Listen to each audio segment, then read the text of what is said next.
Welcome back to History of the Ancient Near East. I'm your instructor, Justin Singleton. Now we're moving back over into Mesopotamia, and we enter into the Middle Bronze Age, ultimately discussing the Late Bronze Age as well. Here, the Middle to Late Bronze Ages covers the Old Assyrian period, including trade and bureaucracy, as well as daily life. Stuck in between the Old Assyrian period and the Middle Assyrian period is the Mitannian Empire, which also acts as our transition between the Middle and Late Bronze Ages. We'll also discuss the Middle Assyrian period, including kingship and administration, along with the religious changes of the time.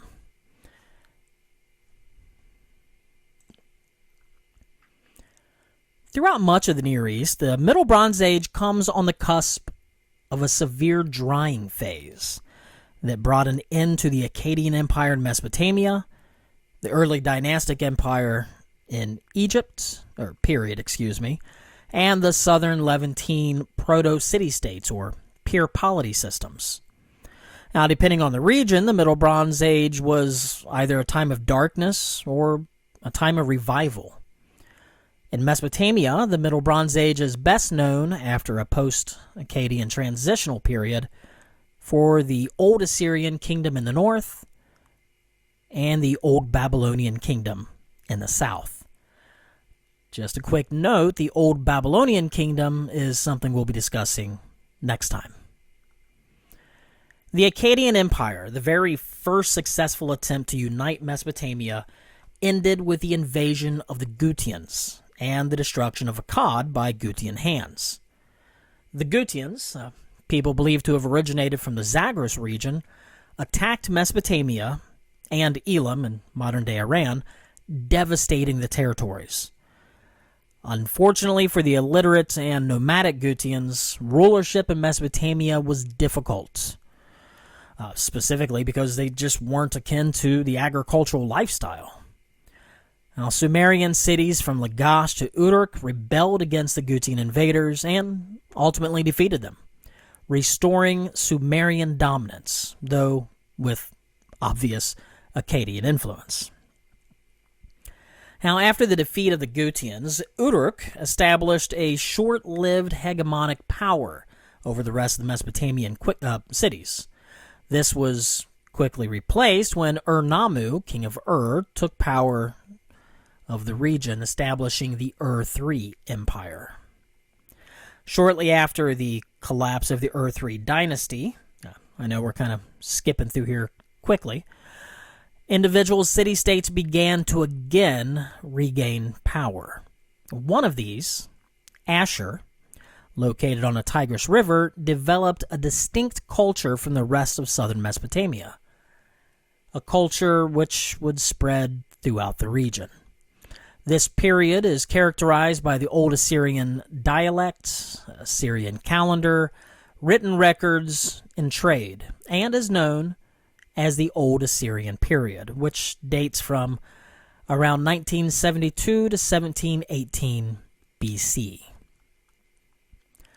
Very little evidence exists concerning the early years of Ashur, the time of the Akkadian and Ur-3 kingdoms.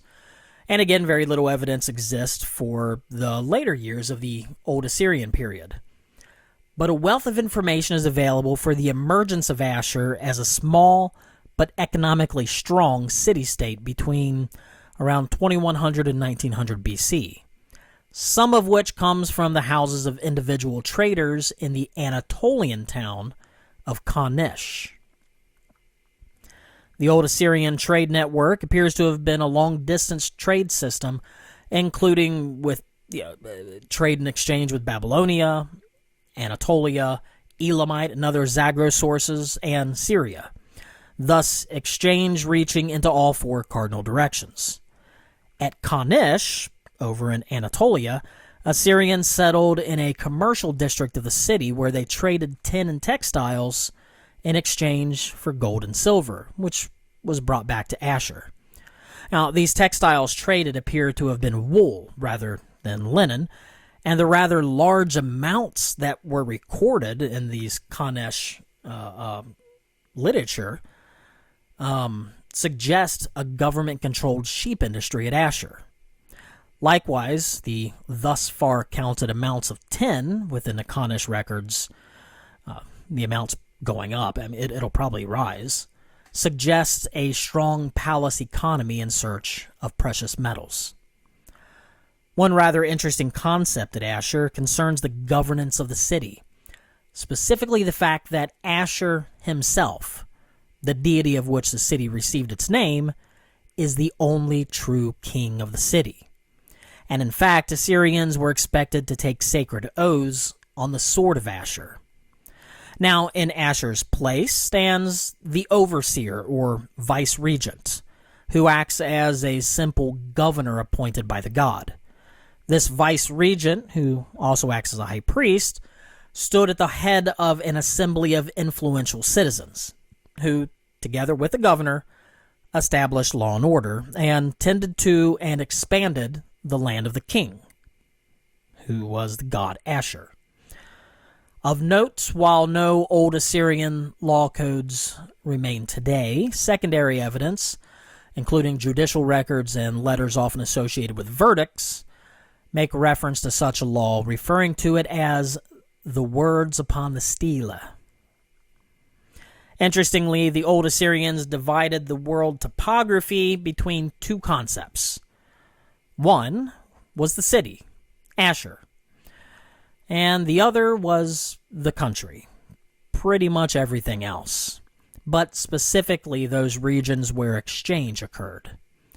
For those involved in trade in the country, dwellings usually consisted of both a house in Ashur and a house in the business district of the city in which they exchanged goods, wherever that may be. Though evidence from Ashur itself is lacking archaeologically, evidence from Kanish suggests that at least those who exchanged goods participated in a type of dual citizenship, adopting local customs, intermarrying and having children with from these marriages, and engaging in partnerships with non-Assyrian individuals. Ultimately, the prerogatives of these traders was that of economics and politics. Now, what is known from Ashur is that despite the common belief that ancient Mesopotamia was a strict patriarchal society in which women were subservient to men, women actually had a great amount of equality in Assyrian times. They had to pay the same fines as men. They could inherit property and participate in trade, lend money, buy and sell, and even execute their own last wills and testaments, all with an income likely generated from their own business dealings. These regulations, as identified within Old Assyrian texts, were quite different from Babylonian traditions and may have originated from Anatolian influence, where spouses appeared to have equal rights. Overlapping the end of both the Old Assyrian and the Old Babylonian empires at the end of the Middle Bronze Age was the Mitanni Empire in northern Mesopotamia at the beginning of the Late Bronze Age. As the Old Assyrian Empire was winding down, Mitanni came into power, possibly as the Assyrians diminished in strength, but more likely due to the power vacuum left after Hatti, way up there in Anatolia, destroyed the Amorite Hurrian kingdom of Yamhad in Syria and couldn't maintain its presence there. Of note, the kingdom of Mitanni was characterized by Hurrian linguistics, but non-Hurrian leadership. Though the settlement patterns of the Mitanni people are poorly understood, the Mitanni kingdom is understood to have ruled during the 15th century and early 14th century from the upper Kabor River in Syria to the middle Euphrates, and from eastern Anatolia to northwestern Syria, beginning just a couple of generations before the sack of Babylon. By around the 1420s BC, Mitanni overwhelmed Assyria and incorporated the Old Assyrian Empire into its own. Shalshtatar, perhaps the greatest Mitannian king, conquered Ashur, the Assyrian capital, and carried away the gold and silver gates of the city, ending the Old Assyrian period. Now, Ashur would remain under the suzerainty of Mitanni until Mitanni's decline. Moving on now, establishing a beginning point for the Middle Assyrian period can be difficult. For some, the period begins with Shamshi-Adad I, who conquered the city of Ashur around 1800 BC and attempted something of a religious change by combining the cults of Enlil and Ashur. But realistically, the resurgence under the native Assyrian Ashurbanipal I decides a turning point in the city's history. Laying dormant as a vassal to Mitanni, Assyria would soon take advantage of their weakening overlords. With Hittite invasion, Ashurbanipal I took the opportunity to advance Ashur's power, not only freeing itself from Mitanni, but subduing what was left of Mitanni and becoming a major political power once again. During this time, 80% of all Mitannian sites had either been destroyed or abandoned, leaving a renewed Assyrian empire in its wake. Some major differences existed in this Middle Assyria when contrasted to the Old Assyrian kingdom. For one, whereas Old Assyrian rulers were really just stewards of the city under the kingship of the god Ashur, during the Middle Assyrian period, rulers of the city of Ashur began not only to use the title king, following Babylonian culture, but they also ruled as kings, a concept that began with the Amorite usurper Shamshi-Adad I, who styled himself both steward of Ashur and king of the universe, strong king, and king of Akkad. Ashurbanipal I was the first native to use the term king, and the first to use the phrase, the land of Ashur, reorganizing Assyria from a city-state to an actual territorial state. And over time, Middle Assyrian rulers adopted the titles used by Shamshi-Adad. By the time of Shalmaneser I, an elaborate administrative system was created, including a vizier and a grand vizier, where the grand vizier was second to the king and governed the western parts of the Assyrian lands. And at least along the Kabor River, provinces were created that were ruled by governors. Second major change that occurred during the Middle Assyrian period involved religion. Perhaps the most important aspect of an Assyrian ruler's duties was to care for the god Ashur, who embodied the land. But with Shamshi-Adad's equation of Ashur with Enlil, the cult of Enlil became increasingly popular within the ruling class. The city of Ashur would ultimately become the seat of the Assyrian Enlil, Lord of all lands, and this doctrine would remain at the ideological core of Assyrian politics throughout both the Middle and Neo-Assyrian periods. It should be noted that although the Middle Assyrian Empire begins in the Late Bronze Age, it continues well into the Iron Age, and therefore discussion of this kingdom will be split between here and a section later in the study. I don't know if you can tell by my voice, but I actually really enjoy researching and discussing the religions of the ancient Near East, as it's one more way to dive deep into the lives of ordinary people.